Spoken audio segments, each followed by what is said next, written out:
The aim of every champion was to become a Berserk, who is regarded as the bravest of men. When within sight of their foe, Berserks wrought themselves into such a state of frenzy that they bit their shields and rushed forward to the attack, throwing away their arms of defense, reckless of every danger, sometimes having nothing but a club, which carried with it death and destruction. The archetype of the strong, fearsome, unstoppable, and often shirtless barbarian is a common trope in movies, shows, and games. The Romans and Greeks faced their share of fierce barbarian warriors, but it wasn't until medieval times, when the Frankish peoples of Europe squared off against the Norse, that the rage and fury exhibited by these relentless and brutal fighters got a proper name: Berserker. Who were the Berserkers? How did they achieve their reputation for prowess on the battlefield? And what was their ultimate fate? I'll try to answer those questions in this video. Just try not to fly into a blind rage if the answers aren't what you expect.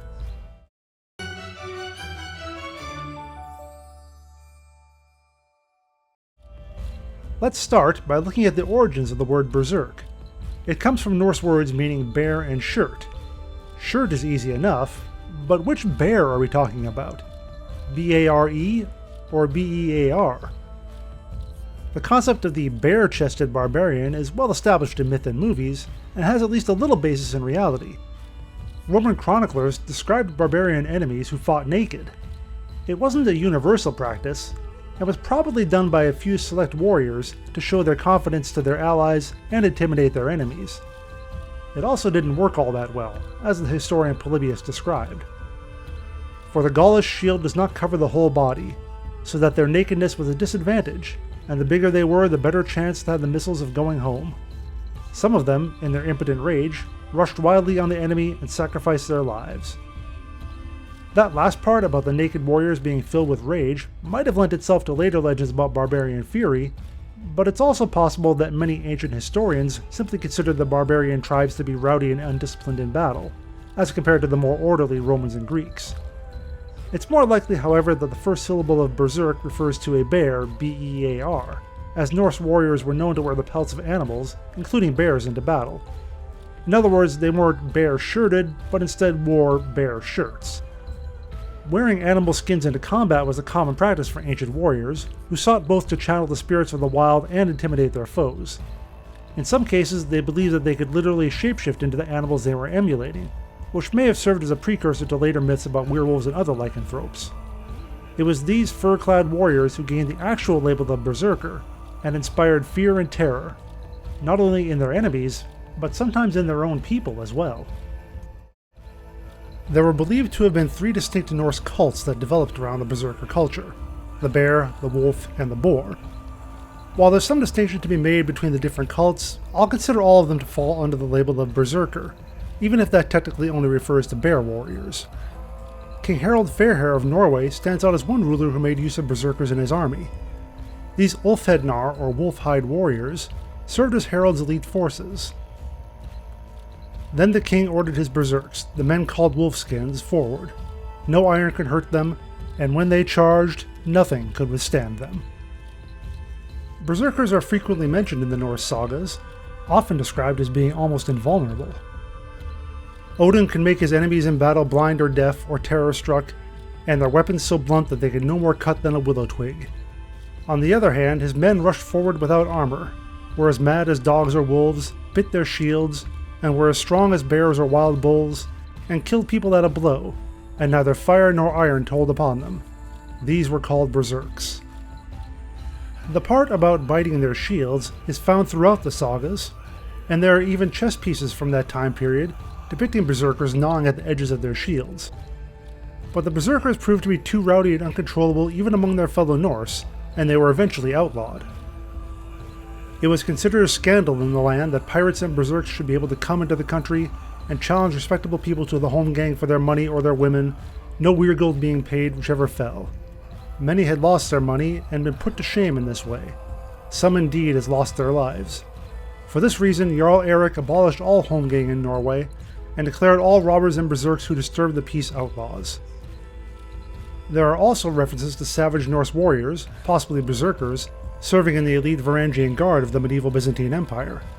While the sagas are of uncertain historicity, the prevalence of accounts of berserkers makes it all but certain they actually existed.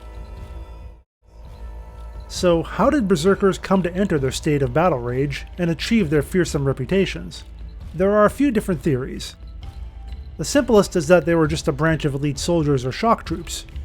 Hand-to-hand battle was chaotic and brutal, so pretty much every ancient soldier had to channel strong emotions into the fight, and Berserkers, due to their rough lifestyle and religious fervor, were simply better at it than the average fighter.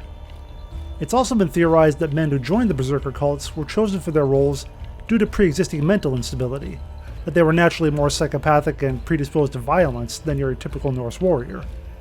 Compare that to modern accounts of radicalization among disaffected peoples.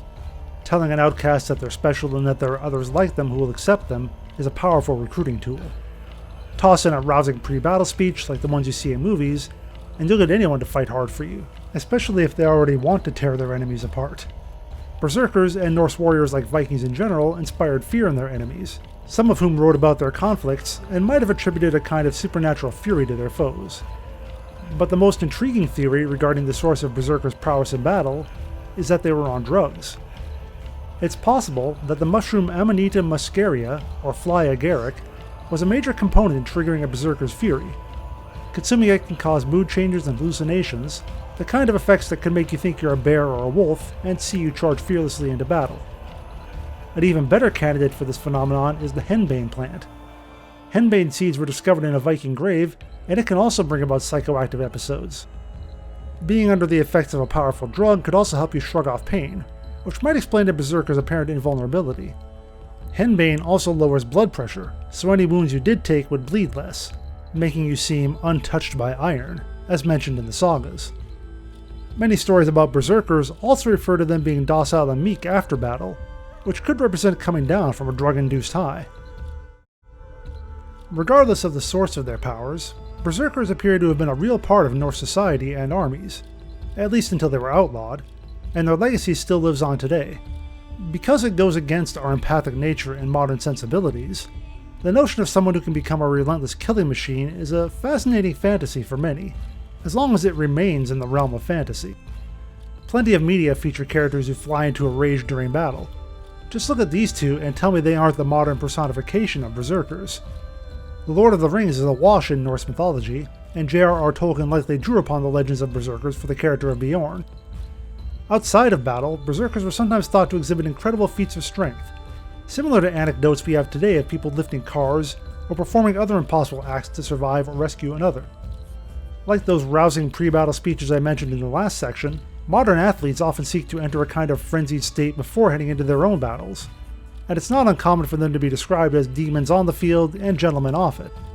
One doctor compared the Berserk state to modern diagnoses of PTSD and emotional trauma among veterans.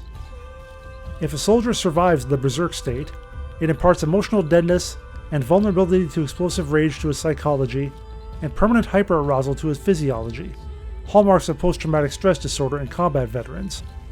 My clinical experience with Vietnam combat veterans prompts me to place the Berserk state at the heart of their most severe psychological and psychophysiological injuries.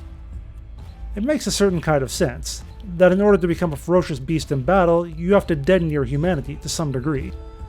Whether that's due to intense training, psychosomatic drugs, or mental illness, becoming a Berserker is not a goal to be sought lightly.